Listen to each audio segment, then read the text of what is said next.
Pastāstīšu atšķirību starp tiem vecākiem, kuriem ir mājās dabas vielu aptieciņa, un tiem, kuriem nav.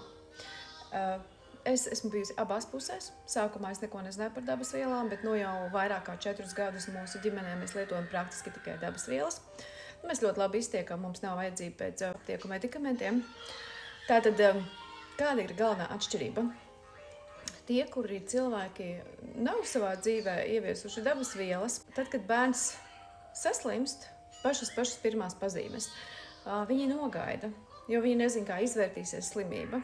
Un īsti arī nav baigi nav jau ko īsti darīt. Sākas iesnes, protams, var paņemt kaut kādu pretiesnu līdzekli, daudz uzreiz sāk inhalēt. To man teica pulmonologs, nedrīkst vienkārši tā inhalēt. Tas nav labi visu laiku inhalēt vienkārši pie katras saslimšanas. Agrāk, kad mums nebija šīs dabas vielas, mēs mēģinājām arī dažādus pretiesnu līdzekļus. Viens nepalīdz, vienam bērnam kaut kas labāk, otram kaut kas sliktāk. Vislabāk mums palīdzēja Nazonex, bet tas ir ļoti traks līdzeklis, viņš ir hormonāls un viņu nevajadzētu baigi lietot. Bet, neko citu es nezināju, un lai it kā palīdzētu bērnam, mēs lietojām. Nākamais posms, protams, sākas kaut kāds klepus. Ļoti bieži vispār tas ir tikai, kad iesnes satiek iekšā un no tā klepus. Mammas jau var atšķirt. Un tad, protams, atkal tajā gadījumā, kur cilvēkiem nav tās dabas vielas, viņi joprojām turpina gaidīt. Tad, attiecīgi, jau, kad sākas klepus, viņi aizbrauc pie ģimenes ārsta, un tad ģimenes ārsts novērtē, tur vai vajag sīrupiņu klepus mīkstināšanai, vai vajag sīrupiņu, lai atklapotos, vai jau rēpas izdalās. Un, sanāk visu laiku tev kaut kas jāpērk un jāpielāgo. Man pie 4 bērniem bija tāda čupa ar dažādiem klepus sīrupiem, jo kādam kuņģis nepanesa vienu. Sākās tā kā rīstīšanās, un kādam bija vēl kaut kas, un vienkārši nenormāli. Bet tagad, kopš mums ir tās dabas vielas, kāpēc mēs tik ātri tiekam galā? 3 dienas, un bērns praktiski ir uz kājām. Mēs uzreiz rīkojamies. Tātad pie pašām pirmajām pazīmēm mēs lietojam koloidālo sudrabu. Šis ir fantastisks līdzeklis, viņu diemžēl Latvijā vairs nevar nopirkt. Viņu var gan degunā pilināt pie iesnām, gan, ja austiņa stāv vienu pilīti, iepilināt siltu. Un pēc manas personīgās pieredzes, ja bērnam vakarā sāp auss un mēs iepilinām vienu siltu pilīti ar koloidālo sudrabu, tad ar šo silvermaks, tad no aussāpēm nākamajā dienā ne ziņas, ne miņas. Tāpat arī ļoti daudz dažādu veidu, kā to lietot.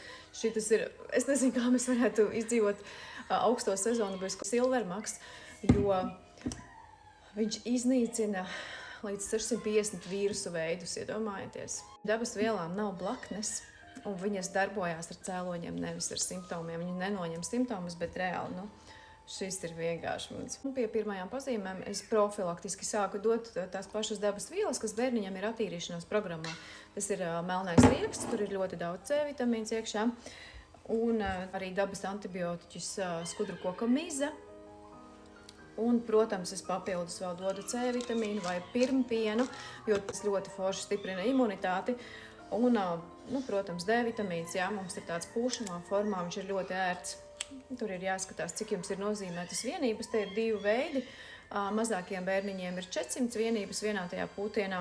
Mums ir ar 2000 vienībām pūtienā, jo 400 ir baigi maz. Tad viņš ļoti daudz jāpūš, un tas ir pārsvarā bēbīšiem. Tālūk, tā kā, ja jūs interesē, kā jūs varat savā dzīvē, savā ikdienā iekļaut dabas vielas, es jums to noteikti iesaku. Rakstiet man, es pastāstīšu, kas ir tā bāzīte, ko vajag mājās turēt, lai jūs visa ģimene, tur nav jāpērk atsevišķi. Katram ģimenes loceklim jāmēģina, kas der, kas nedara. Šis der visiem, gan maziem, gan lieliem, gan jauniem, gan veciem, gan arī ļoti daudzi šīs dabas vielas lieto arī dzīvnieciņu attārpošanai. Ja mīļš maizdzīvnieks, tad gribās dot visu kaut ko dabīgu, nevis vienu ļoti spēcīgu ķīmisku preparātu, kas iedarbojās nelabvēlīgi uz orgāniem. Tā, ka droši man jautājiet, šī ir mana ikdiena jau vairāk kā 4 gadus, un tiešām mani bērni ļoti reti slimo, un ja viņi gadījumā saķer kādu vīrusu, tad pa pāris dienām mēs esam atpakaļ strīpas.